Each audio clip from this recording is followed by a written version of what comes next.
I thought the worst part was over.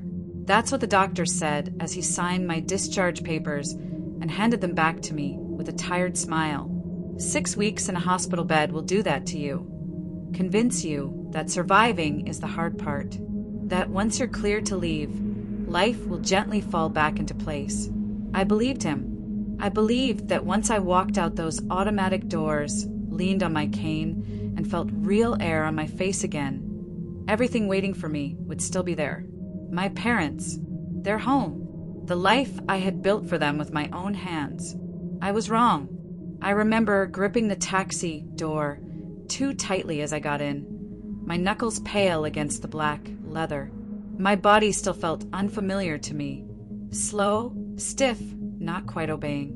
But my mind was clear enough to picture my mother's face when she saw me walk through the door, clear enough to hear my father's voice teasing me for needing a cane before him. That thought carried me through the drive. It was supposed to be a happy return.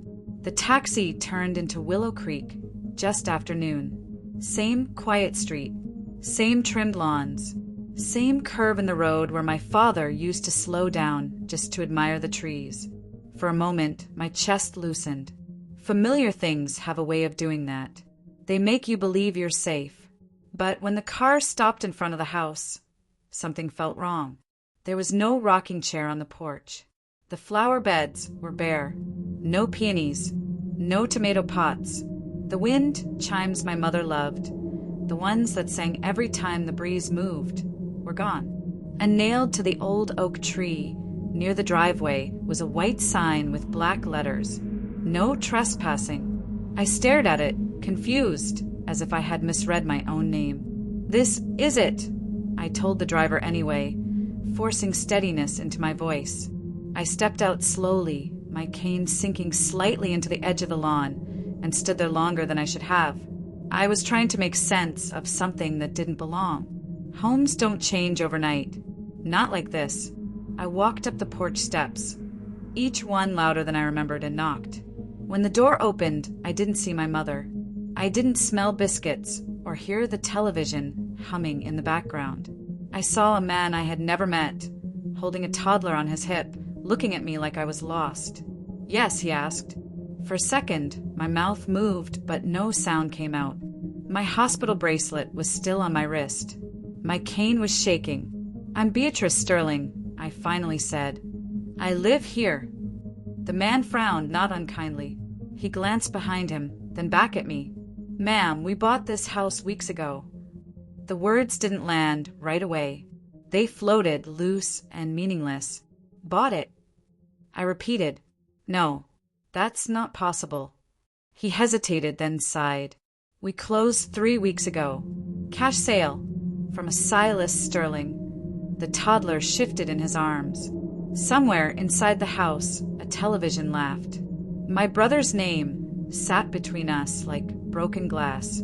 "If family betrayal scares you, stay with me. This gets darker." I asked the man where my parents were. He didn't know. He told me the house had been empty when they moved in. He told me the paperwork was clean. He told me what Silas had said, that the elderly couple had moved into care. Care. I had spent 4 decades working in hospitals. I knew what that word was supposed to mean. I also knew when it was being used as a shield.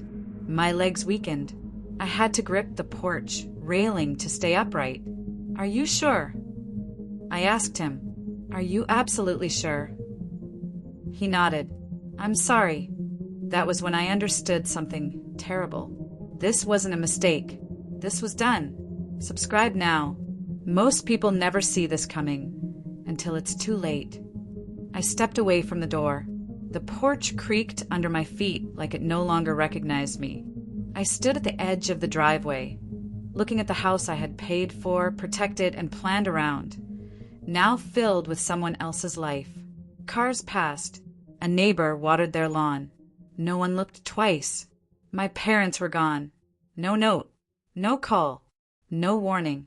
My phone shook in my hand as I tried my brother's number. Straight to voicemail. Again and again. Each ring tightened something in my chest that the doctors hadn't warned me about. I wasn't afraid for myself. I was afraid because my parents trusted easily, because they believed family didn't lie, because they would sign papers if someone they loved told them it was necessary, and because I wasn't there to stop it. Standing there, cane pressed into the concrete, one question swallowed every other thought. If this could happen while I was fighting to stay alive, what could happen to anyone? That was the moment I stopped feeling weak. That was the moment grief hardened into something else. Because whoever did this didn't just take a house. They erased 2 elderly people who deserved safety, and I was still breathing. I've never been the kind of person people notice right away. I didn't grow up loud or flashy. I wasn't the child teachers gushed about or relatives bragged on at church. I was the one who listened, the one who remembered, the one who stayed behind when everyone else moved on. I was the oldest, which meant I learned early that love sometimes looks like responsibility. When something needed doing, it landed on my shoulders without a meeting or a vote. That was fine by me. I learned to carry weight without complaint. My parents raised us in a trailer that rattled every time the wind picked up. Winter crept in through the walls. Summers pressed down on us like a heavy hand. There were years when the fridge held more hope than food. Still, my parents never made us feel poor. They skipped meals quietly. They patched clothes carefully. They worked until their joints ached and their backs stiffened. Not once did they tell us we owed them anything. That kind of upbringing does something to you. It teaches you that comfort is earned, that security isn't a given, and that when you finally have something solid, you protect it. I became a nurse because it was practical. That's the honest reason. Nursing meant steady work. It meant benefits. It meant I could send money home if things got tight. I didn't choose it for praise. I chose it because it was reliable. 42 years is a long time to stand. I worked double shifts while others slept. I missed holidays. I ate meals out of vending machines. I learned how to read people without asking questions, how to tell when someone was afraid, lying, or already giving up. Hospitals teach you a few hard truths. One is that emergencies don't announce themselves. Another is that paperwork matters as much as compassion. And the last is that families can fall apart the moment money enters the room. I watched siblings turn cold at bedsides. I saw children argue over property before a body was even removed. Those moments stayed with me. I promised myself I wouldn't let that happen to us. My parents never once asked me for a house. They never hinted, never complained about the trailer, never said they deserved better. Even when my father's hand started shaking from pain, even when my mother's breathing grew shorter each winter, they brushed it off. "We're fine, B," my mother would say. "We've been through worse." That sentence always sat heavy with me, because I knew they were tired. They had spent their lives making sure we didn't feel the strain they lived with every day. I watched my father come home with coal dust still clinging to his hair. I watched my mother stretch meals so thin they barely held together. They didn't want luxury. They wanted rest. I bought the house 5 years ago, not as a gift to show off, not as an investment. I bought it because stairs had become dangerous for my mother, and cold floors made my father's joints lock up.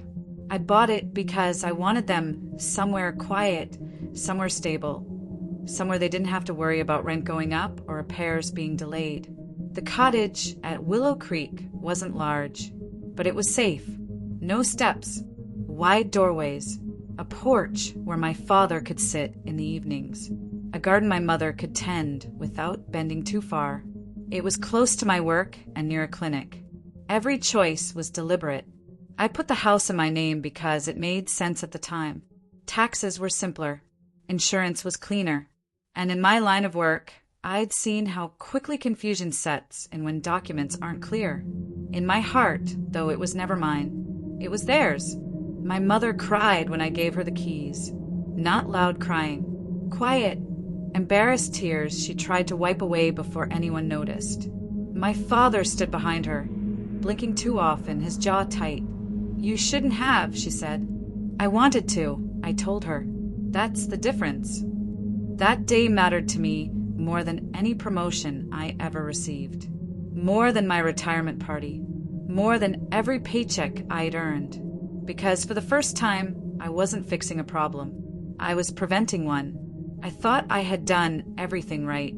When I stood outside that house after leaving the hospital, it wasn't just about property. It was about every shift I worked while my feet throbbed, every holiday I missed, every dollar I saved instead of spending on myself. It was about protecting two people who had already given everything they had. That house represented safety, consistency, dignity. Taking it didn't just inconvenience my parents. It stripped them of the one place they felt secure in their final years. And the person who did it knew exactly what that house meant. Subscribe. Stories like this happen more than you think. People see my age and think I'm slow. They see the cane and assume weakness. They hear my voice and expect softness. That's fine. I've learned that being underestimated is a form of protection.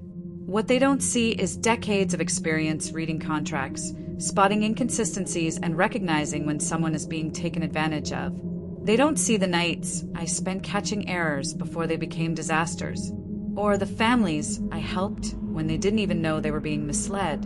And they certainly don't see how carefully I plan when something I love is threatened. I'm telling you this because I want you to understand something before we go any further. This wasn't a random act. This wasn't confusion. This wasn't paperwork gone wrong. It was deliberate. And it happened because the wrong person had access at the worst possible moment. If it could happen to my parents, careful, trusting, surrounded by family, it can happen to anyone who believes love is always enough. That house mattered because it was supposed to be the end of their worries. Instead, it became the beginning of mine. Silas is 10 years younger than I am. That age gap mattered. By the time he was old enough to notice the cracks in our upbringing, I was already patching them. I worked after school. I learned early how to stretch money. I understood what it meant when my parents went quiet at the dinner table. Silas never had to. By the time he came along, my parents were tired but determined. They wanted him to have the ease they hadn't been able to give me. And they did. They praised him more, defended him quicker, excused what they never would have tolerated from me. He learned something from that. He learned that charm could replace effort. Silas hated slow progress. He talked about opportunities the way other people talked about weather. Always shifting, always just out of reach. Every few years, he had a new plan that required money he didn't have and patience he couldn't summon. He borrowed from our parents when he was short, promised returns that never came, smiled when confronted, changed the subject when pressed. They believed him. He wasn't violent. He wasn't cruel in obvious ways. That's what made him dangerous. He wore confidence the way others wore uniforms. People trusted him because he sounded certain, even when he had no idea what he was doing. I learned early not to lend him anything I expected to see again. When I bought the cottage at Willow Creek, Silas didn't congratulate me. He walked through it slowly, touching the walls, counting windows, measuring rooms with his eyes. He didn't comment on the porch or the garden. He didn't say it was good for our parents.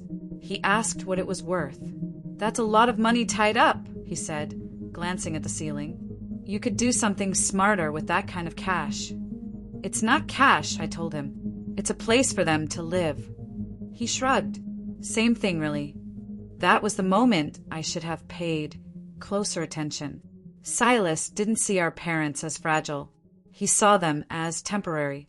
He talked about future planning the way salesmen do. Quick phrases, vague warnings, urgency without specifics. He liked to remind them how old they were, how much care costs, how easily things could fall apart if they weren't careful.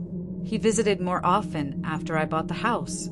Too often. He brought pamphlets, legal terms, stories about people who lost everything because they trusted the wrong process. He framed himself as protection. I wasn't always there to counter him. That's another thing about emergencies. They create openings.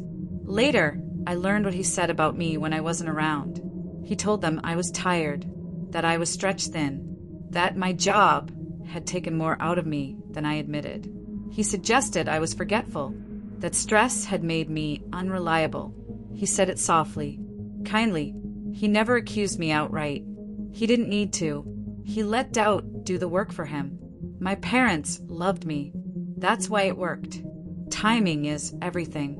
Silas waited until my retirement was close, until my health began to falter, until my attention was split between paperwork, plans, and fatigue. He waited until I was most vulnerable without realizing it. When I collapsed in the garden, he didn't panic. He saw a window. By the time I was in the hospital, sedated and disoriented, Silas had already stepped into the role he wanted. Decision maker, organizer, messenger. He spoke for me when I couldn't speak clearly myself, and no one questioned it. The nurses trusted him. The staff saw a concerned brother in pressed clothes, asking polite questions, taking notes. He brought coffee. He smiled. He made himself useful. That kind of behavior disarms people. When he told them he'd handle family communication, they welcomed it. When he asked to manage visits for my recovery, they agreed. It sounded reasonable. Reasonable can be dangerous in the wrong hands. People assume betrayal comes with warning signs. It doesn't always. Sometimes it arrives dressed as help. Sometimes it wears familiarity. Sometimes it speaks in a voice you've heard your entire life. Silas knew my blind spots. He knew I trusted him with our parents because, despite everything, I believed there were lines family wouldn't cross. He knew I underestimated how far he would go once money became involved. That wasn't ignorance. That was hope. I spent my life fixing problems quietly. Silas spent his life avoiding consequences. I planned for years ahead. He chased immediate gain. I thought in terms of stability. He thought in terms of leverage. We came from the same home. We learned very different lessons. Silas didn't need force. He needed access. He didn't need violence. He needed timing. He didn't need permission. He needed confusion. And when my parents were scared for me, truly scared, he gave them exactly what they wanted to hear. That he was in control, standing outside the cottage, phone pressed to my ear, listening to his voicemail message play again. I finally understood something that took me 70 years to accept. Silas didn't love the house. He loved what it could give him. And once he had it, he had no intention of sharing. What he did wasn't careless. It wasn't impulsive. It wasn't confusion. It required planning. It required confidence. It required the belief that no one would stop him. That belief came from a lifetime of being forgiven. And for the first time, I knew forgiveness was no longer an option. I didn't feel sick that morning. That's the part people misunderstand. There was no warning strong enough to send me back inside. No voice telling me to sit down. I was in the garden behind the cottage, helping my father press young tomato plants into the soil. The sun was warm. The ground was soft. My hands were dirty in a way that felt honest. Then my chest tightened. Not pain at first, pressure. Like something heavy had settled where my breath was supposed to be. I tried to straighten up and couldn't. The world tilted just enough to make my balance useless. I remember my father's voice calling my name. I remember the smell of soil. I remember thinking, very calmly, this is not a good place to fall. After that, there was nothing. I woke up 3 days later. That's what they told me, at least. Time behaves strangely when your body decides to stop cooperating. The ceiling above me was unfamiliar, and the sound of machines was steady and unforgiving. A heart attack, they said. A serious one. Complications followed. A small stroke. Weakness on my left side. Words that didn't come out as cleanly as I intended. I understood everything being said to me. That was the cruel part. I just couldn't respond fast enough. For the first time in my life, I wasn't the person people waited on. Hospitals run on systems. I knew that better than anyone. Forms, permissions, next of kin, decisions that need signatures, when a patient can't provide them clearly. Silas appeared on the second day. Pressed clothes, calm voice, concerned expression. He spoke to the staff the way I used to, confident, prepared, familiar with the language they trusted. "This is a lot for her," he said, nodding toward me. "I'll handle things." They were grateful. I watched it happen and couldn't stop it. I tried to argue when he suggested limiting visitors. I tried to insist on phone access. I tried to ask questions about paperwork I hadn't seen. But exhaustion has a way of dulling urgency. Every sentence cost me more energy than I had. Silas leaned close, lowered his voice. "You need to rest," he said. "Let me take this." The staff listened to him. That was the moment control shifted, quietly and completely. The next few weeks passed in fragments. Therapy sessions, needles, pills, exercises that left me shaking.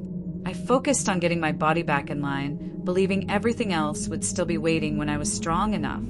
Silas visited, but never for long. He brought updates I hadn't asked for, bills he claimed to be managing, reassurances that sounded practiced. He spoke quickly, as if speed itself was proof of competence. "Don't worry about Mom and Dad," he said more than once. "They're fine. I've got them covered." I wanted to believe him. That was my mistake. I didn't realize how isolated I had become until I noticed my phone wasn't always where I left it. Nurses told me it had been moved for charging, that it was misplaced, that Silas had taken it home to update contacts.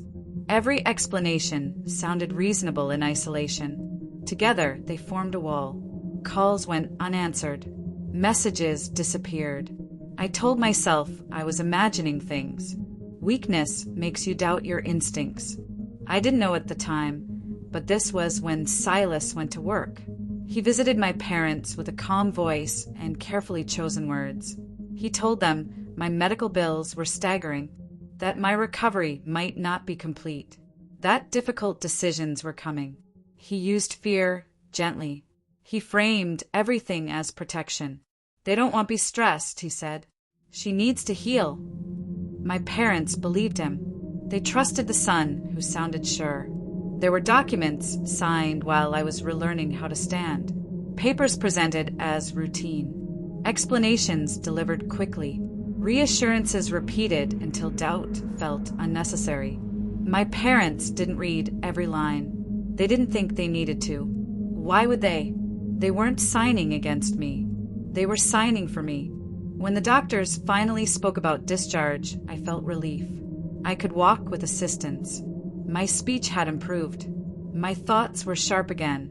I assumed I'd step back into my life where I left it. I assumed wrong. Silas stopped visiting once the plan was set. His calls went unanswered. His messages were brief. Always busy. Always later.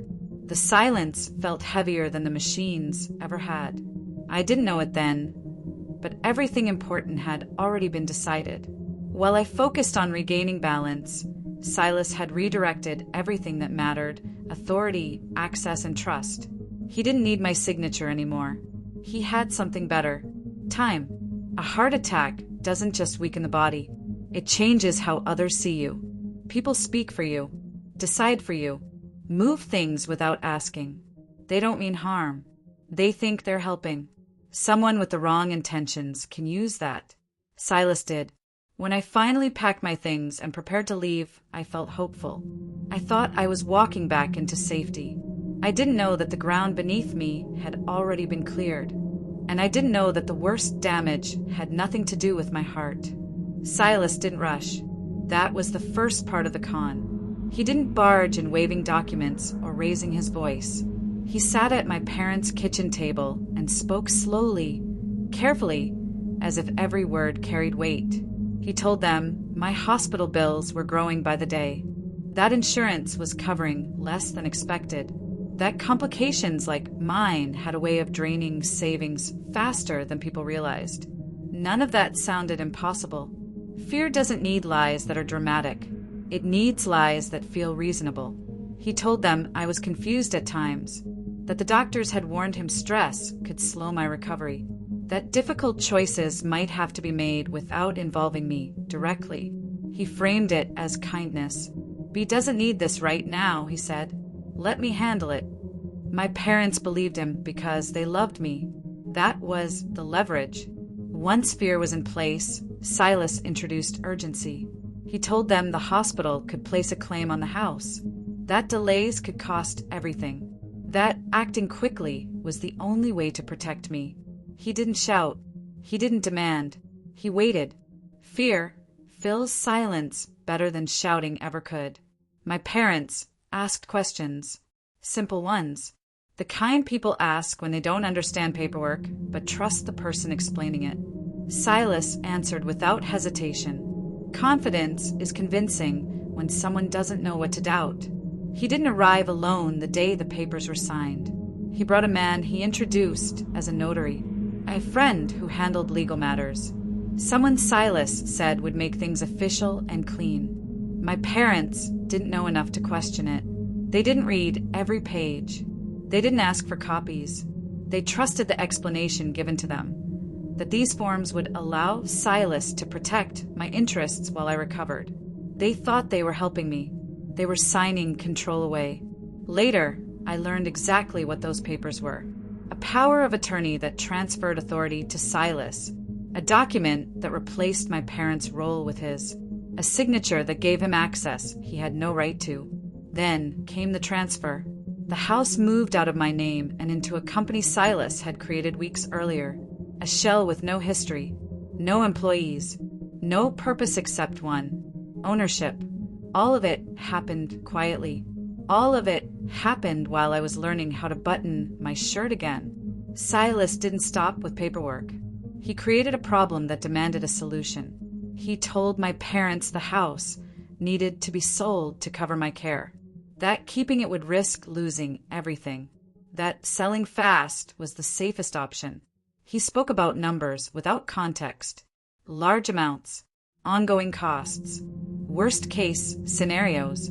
He never showed bills. He didn't need to. Fear doesn't ask for proof when it believes it's acting out of love. The house went on the market below value. Cash only. Quick close. That alone should have raised questions. But Silas controlled the flow of information. He fielded calls. He managed details. He moved fast before anyone could slow him down. By the time I was cleared for discharge, the house was already gone. New owners, new locks, no room for correction. This was the part that finally turned my stomach.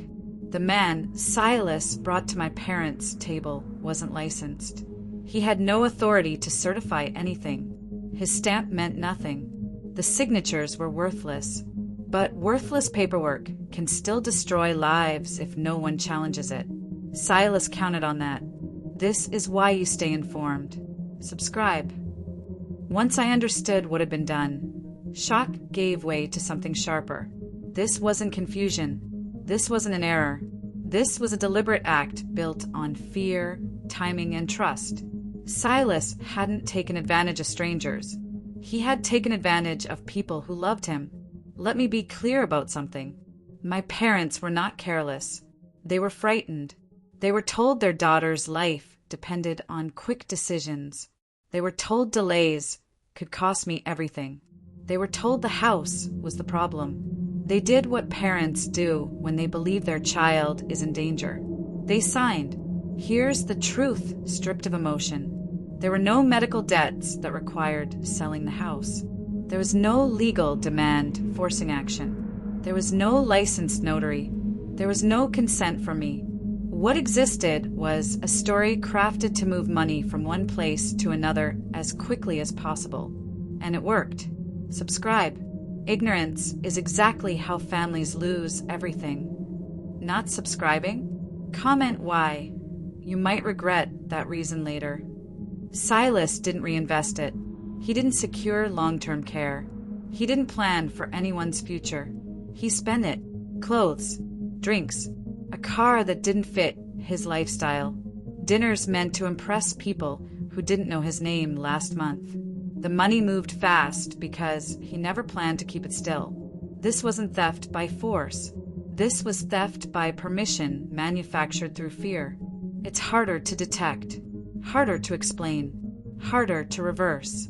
And it happens every day to people who trust the wrong voice at the wrong time. Silas didn't steal because he needed to. He stole because he could, because no one was watching closely, because he believed I wouldn't recover fast enough to stop him, because he believed my parents wouldn't know how to fight back, and because he believed family loyalty would keep him safe. He was wrong. I didn't stay in Willow Creek long. There was nothing left for me there. Every second I stood on that sidewalk felt like trespassing in my own life. The house was full of someone else's noise, someone else's rules, someone else's future. I walked back to the taxi slowly. The driver asked if I was all right. I told him I needed to go somewhere else. I just didn't know where yet. I tried calling my parents again. Still nothing. Their old landline went straight to a recorded message telling me the number was no longer in service. That was when fear settled in fully. Not sharp, not sudden, but heavy. My parents didn't disconnect phones. They paid bills early. They kept records. They didn't vanish without explanation. Something was very wrong. I found the address by calling around. A former neighbor mentioned a place Silas had talked about. A temporary arrangement. Somewhere affordable. Somewhere out of the way. The name didn't sound like a facility. It sounded like a stopgap. The taxi driver frowned when I gave him the location. "You sure?" he asked. I nodded. The building sat behind a truck stop. Low. Faded. The kind of place people don't look at twice unless they have no choice. A buzzing sign flickered overhead, struggling to stay lit even in daylight. This was where Silas said they were being looked after. I stood outside longer than necessary, my hand on the door, trying to prepare myself. Nothing prepares you for this. The hallway smelled of old carpet and cleaning solution. Doors lined the walls, each one identical, each one hiding a story no one wanted. I found the room number at the end, near an ice machine that rattled every few minutes. I knocked. No answer. I knocked again. The door opened slowly. My father sat on the edge of the bed, shoulders slumped, staring at a small television that played a channel he wasn't watching. His hands rested on his knees, still, as if he were afraid to move them. My mother sat in a plastic chair beside a hot plate, stirring soup from a can with a plastic spoon. The smell was thin and metallic. Their lives fit into 4 cardboard boxes, stacked near the wall. 4. That was everything they had left. She looked up first. For a moment, confusion crossed her face, like she was trying to place me. Then recognition hit, and her body folded in on itself. She stood too fast and stumbled toward me, crying out my name like she had lost it somewhere and just found it again. "Oh, B," she said, gripping my arms. "They told us you weren't waking up." I felt something tear inside my chest that no doctor could fix. Between tears, my mother told me what Silas had said, that I was on machines, that I might not recover fully, that the house had to be sold to afford better care for me, that keeping it would risk my life. "He said you asked him to," she whispered. "He said you didn't want us to worry." My father didn't speak. He just nodded, his jaw tight, eyes fixed on the floor. They thought they had failed me. That was the worst part. My parents, who had sacrificed everything, believed they had made the wrong choice, that they had betrayed me by signing papers they didn't understand. They apologized to me, in that room, surrounded by boxes. I had to sit down before my legs gave out. The bed sagged in the middle.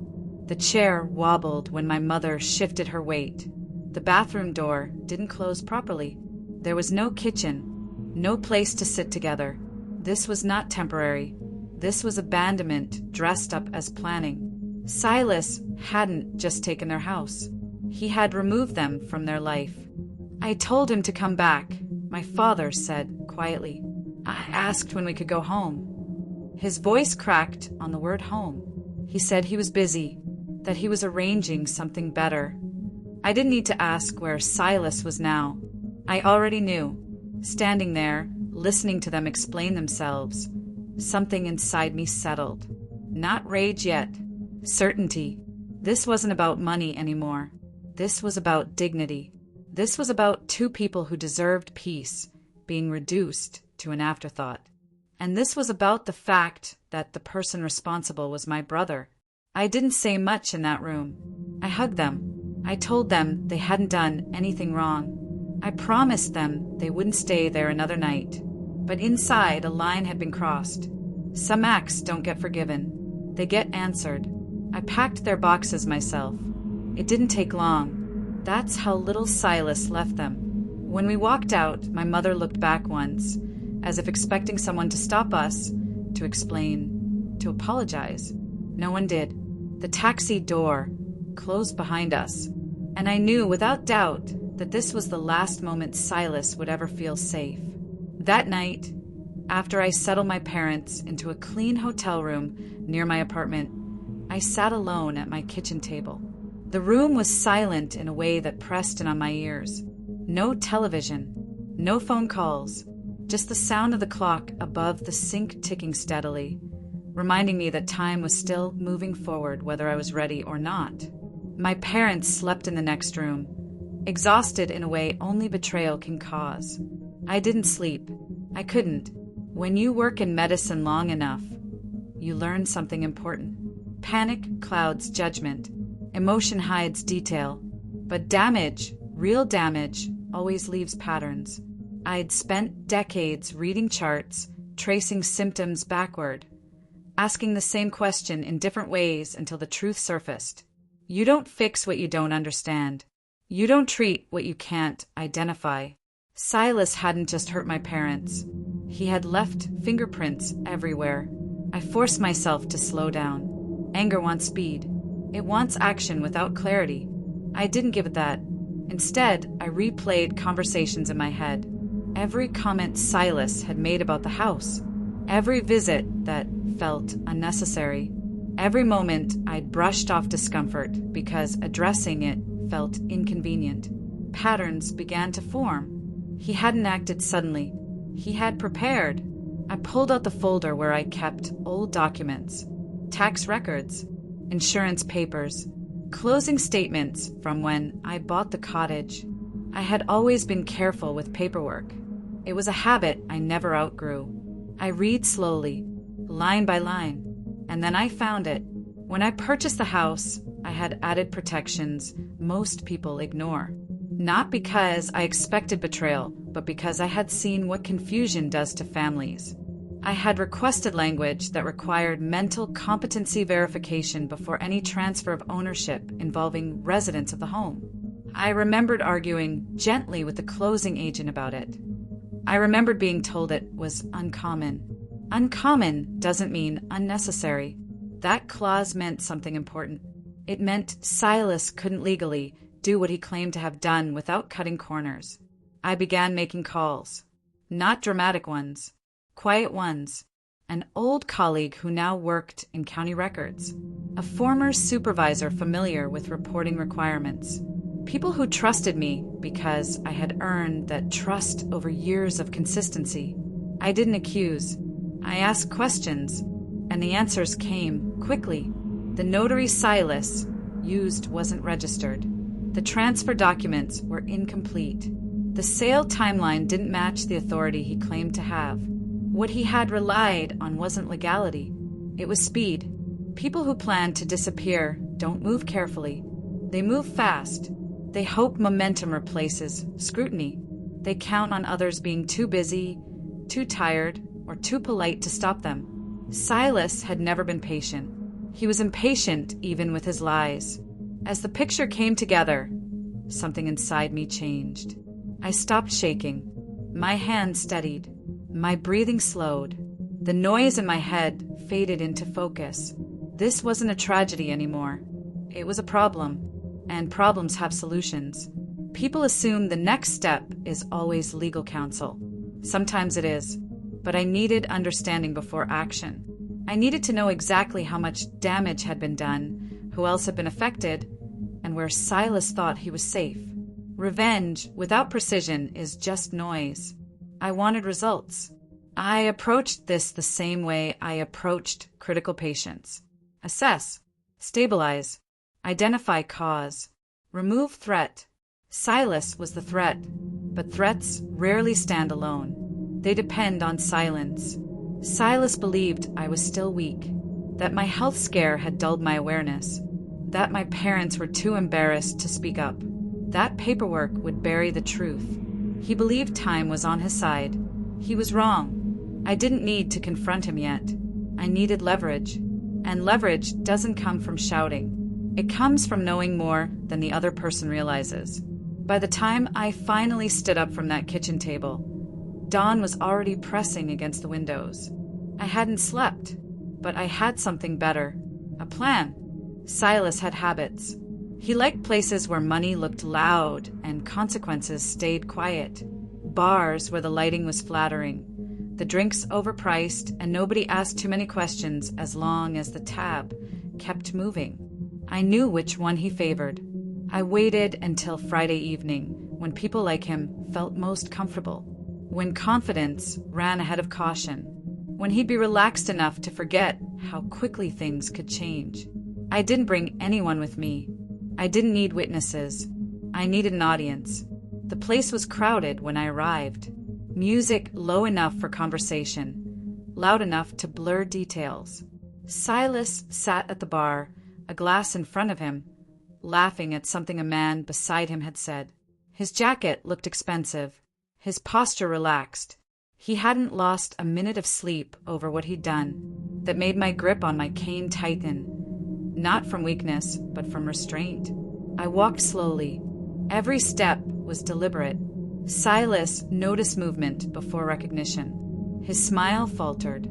His shoulders stiffened. The color drained from his face in a way no lighting could hide. "B," he said, standing too quickly. You're up and around." "I am," I replied. "Sit down." My voice didn't rise. It didn't have to. He sat. He tried to fill the space. Talked about my recovery. Said he meant to visit. Claimed he'd been busy sorting things out. He gestured to the bar, the drink, the room, as if surroundings could support his story. I let him talk. People reveal themselves when they're nervous. I placed my purse on the bar and rested my hand on it. "I know about the paperwork," I said quietly. His glass paused halfway to his mouth. "What paperwork?" he asked, eyes darting. "The papers you had our parents sign," I said. "The ones you rushed through while I couldn't stand long enough to object." He laughed, a thin sound. "You're confused," he said. "The doctors warned us." I slid a folder onto the bar. He didn't open it right away. People like Silas avoid evidence until avoidance is impossible. When he finally looked, his confidence cracked. Inside were copies, records, dates, names, the missing notary registration, the authority he never had, the clause he never read because he assumed speed would protect him. His hands trembled. Not fear yet. Calculation. "You transferred a house you didn't legally control," I said. "You sold it under false authority. You used a man without credentials to certify signatures. And you removed 2 elderly people from their home based on a story you invented." Silas leaned closer, lowering his voice. "You don't understand how this works," he said. "We can fix this quietly." I met his eyes. "Oh, I understand perfectly." People nearby had gone quiet. Not intentionally. Attention drifts when tension shifts. Silas noticed it too. He glanced around, his voice tightening. "Let's not do this here," he said. "This," I replied, "is exactly where we're doing it." I leaned forward. "You are going to return every cent taken from the buyers," I said. "You will transfer the title of the car you drove here tonight. You will empty the accounts tied to that company, and you will sign a statement acknowledging everything you did." His mouth opened. "And if I don't?" he asked. I tapped the folder. "Then I make a call," I said. "And the people you've avoided explaining this to will do the explaining for you." Silas stared at me. The charm didn't work here. There was no sympathy to lean on, no confusion to exploit, no urgency to create. He was exposed. "You'd ruin me," he said. I shook my head. "You ruined yourself. I'm just not stopping it." He signed, slowly, carefully, like each letter weighed something. I watched his hand as he wrote his name, the same hand that had passed papers to my parents with practiced ease, the same hand that had taken advantage of fear. When he finished, I closed the folder. The bartender pretended not to notice. Everyone else did. Silas handed me his car keys. They felt heavier than they should have, not because of the metal, because of what they represented.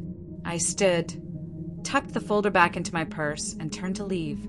"B," he said, voice low. "We're family." I stopped. So did the room. I turned just enough for him to hear me. "Family doesn't do what you did." Then I walked out.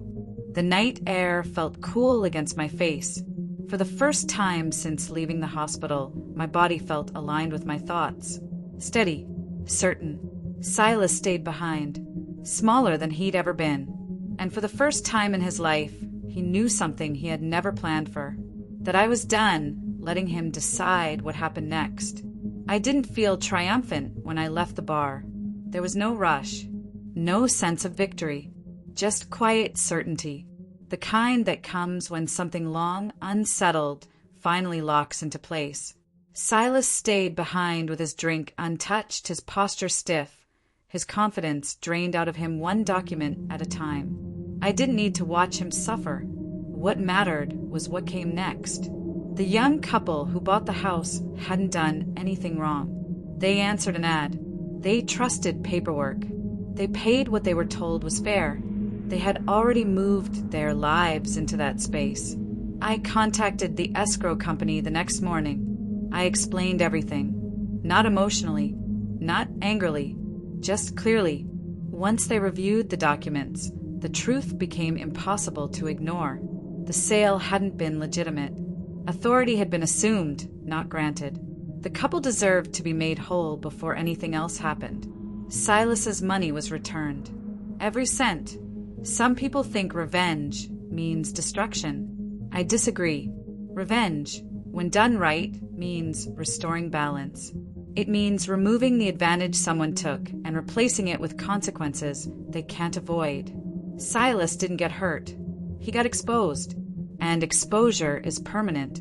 Only after the buyers were settled elsewhere did I move forward. That order mattered. My parents didn't need to know every detail. They didn't need to carry the weight of what came after. They needed safety. When I drove them back to Willow Creek, my mother cried again. This time quietly, her hand resting on the dashboard like she was afraid the moment might slip away. My father stood on the porch for a long time before sitting down. The house felt different, not broken, returned. Silas believed the worst had passed once he signed. He believed he had paid his way out. That was another miscalculation. He didn't understand how systems work. He thought everything ended with money changing hands. It doesn't. In my profession, certain actions aren't optional. Financial abuse of the elderly is one of them. Once I had documentation, once I had confirmation, once I had statements in writing, I had a duty to report it. Not as a sister, as a medical professional. I submitted the report the same way I submitted hundreds before it. Factual, complete, timely. I slept well that night. I didn't interfere after that. I didn't call in favors. I didn't push for attention. I let the system do what it was designed to do once someone stopped blocking it. Investigators followed the money. They reviewed signatures. They interviewed my parents gently, with patience Silas never showed them. Every shortcut he took worked against him now. Silas tried to contact me once. I didn't answer. There was nothing left to say. When the case reached court months later, I sat in the back row. Not to gloat, to bear witness. Silas looked smaller in that room. No tailored jacket. No confident posture. No room to redirect blame. Just facts. The judge didn't raise his voice. He didn't need to. The evidence spoke clearly enough. Silas was sentenced for fraud and exploitation. The words settled over the room without drama. That was fitting. As they led him away, Silas looked at me. Not angry, afraid. I didn't smile. I didn't nod. I adjusted my glasses and looked past him. Justice doesn't require acknowledgement. That afternoon, I went back to the cottage. My mother was in the kitchen, baking. The smell filled the house in a way it hadn't for months. My father was outside, repairing a loose board on the porch. Ordinary moments felt heavier now, more valuable. Silas took time. He took peace. He took trust, but he didn't get to keep them. They were reclaimed carefully, step by step, without noise or spectacle. That was the kind of ending he never planned for. Silas lost more than money. He lost credibility, access, the benefit of the doubt. Those things don't return once removed, and he removed them himself. I stood on the porch that evening, watching the light fade across the street. Everything was where it belonged. No one cheered. No one clapped. And that was exactly right. Once the report was filed and the case moved forward, I stepped back. That part matters. I didn't call daily. I didn't hover. I didn't try to steer the outcome. I had done my part, documented, reported, and told the truth as clearly as I could. After that, the process belonged to people whose job was to handle it. Silas had spent his life avoiding systems. Now he was inside one. Months passed. Life returned to a routine that felt fragile at first, then steady. My parents settled back into their days. Doctor visits, morning walks, familiar rituals that slowly replaced fear. Silas, meanwhile, waited. Court dates don't move quickly when there's real evidence involved. Records need review. Statements need verification. Paper trails don't disappear just because someone wants them to. Every shortcut he took became another detail that had to be explained. The courtroom was smaller than I expected. Quiet, plain, no drama built into the walls. Just rows of benches and a judge who had seen every excuse imaginable. Silas sat at the defense table, hands folded, eyes forward. He didn't look at me at first. I sat behind him, not hidden, not obvious. I wasn't there as a sister. I was there as a witness. The prosecution didn't rush. They laid out the timeline carefully. The authority Silas never had. The signatures that meant nothing. The money trail that led straight from the house to his accounts. My parents testified briefly. They didn't cry. They didn't dramatize. They simply explained what they were told and why they believed it. That was enough. At one point, Silas turned around. Not fully, just enough to glance in my direction. His face didn't ask for forgiveness. It asked for rescue. I gave him nothing. The judge spoke plainly. Fraud, exploitation of the elderly, misrepresentation. Each word carried weight. The sentence wasn't theatrical. It didn't need to be. Years were assigned. Restrictions imposed. Records created that would follow Silas long after he left that room. When the gavel came down, it didn't echo. It settled. They stood Silas up and placed him in cuffs. That was the first time I saw him truly understand what he had lost. Not money. Freedom. Control. The belief that he could talk his way out of anything. As he passed my row, he slowed for half a step. I didn't look away. I didn't speak. Some lessons don't require words. Silas didn't just lose time. He lost credibility. Every future conversation, every application, every background check would carry this moment with it. He wouldn't get to rewrite the story the way he always had. That was the punishment. Permanent accountability. I walked out of the courthouse alone. The air outside felt ordinary. Cars passed. People talked. Life moved on without acknowledging what had just happened inside. That felt right. Justice isn't meant to interrupt the world. It's meant to correct something quietly and let everything else continue. I drove straight back to Willow Creek. My parents were waiting for me. Not with questions. Not with worry. Just with relief. My mother had tea ready. My father asked if traffic was bad. Normal conversation felt like a gift. This wasn't revenge for revenge's sake. It wasn't cruelty. It wasn't satisfaction. It was closure. Silas made a choice. The consequences met him exactly where that choice led. I didn't celebrate that night. I sat on the porch, listening to the familiar sounds of a place restored. Some endings don't need cheering. They just need to exist. If you won't subscribe, comment why. The house feels different in the early morning. Not louder, not brighter, just steadier. I wake before my parents most days now. Old habits stay with you. I make coffee, open the curtains, and let the light reach the kitchen first. It moves slowly across the counters, the same way it did before everything went wrong. Some mornings, my mother hums while she cooks. My father sits on the porch with a newspaper folded the way he likes it. These are small things. They matter. I notice things now that I used to rush past. The way my mother rests her hand on the table before standing, confident the floor won't shift beneath her. The way my father settles into his chair without wincing. They don't jump when the phone rings anymore. They don't whisper when money comes up. Safety changes how people move through the world. We replanted the garden together. The soil was stubborn at first, packed down from neglect. We worked it slowly. No hurry, no pressure, just hands in dirt and quiet conversation. My father planted tomatoes again. My mother brought out new flowers. Nothing fancy, just life returning to where it belonged. I won't pretend the past year didn't leave marks. My body still reminds me of what happened. My heart isn't as forgiving as it once was. Some mornings come with stiffness that doesn't ease quickly, but clarity came with the damage. I learned what matters and what never did. I learned who I am when things fall apart. I don't think about my brother often. When I do, it isn't with fury. It isn't even with sadness. It's with distance. He made choices that led him where he is. I didn't push him there. I didn't save him from it either. That's not cruelty. That's adulthood. People like Silas see buildings as numbers. Square footage, market value, resale potential. I never did.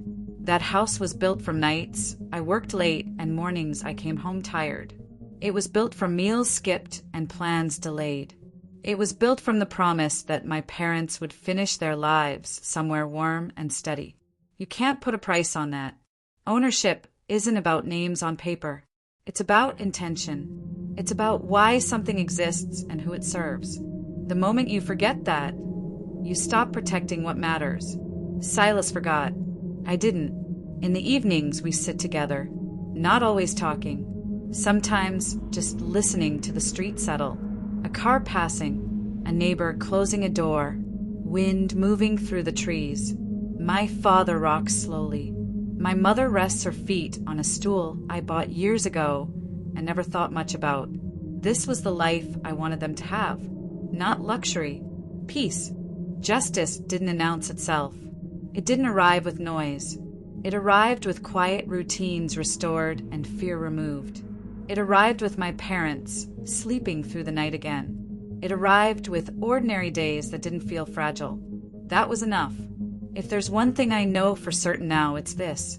What people value determines how they act. To some, a home is leverage. To others, it's shelter. To me, it was a promise kept. I stand in the kitchen sometimes, watching my parents move through rooms they recognize again, and I think about how close we came to losing all of this. Not to fire, not to disaster, but to someone who forgot what family was for. The house stands. My parents are home, and the truth remains unchanged. It was never an asset. It was a home, and some things, once defended properly, never need to be fought over again.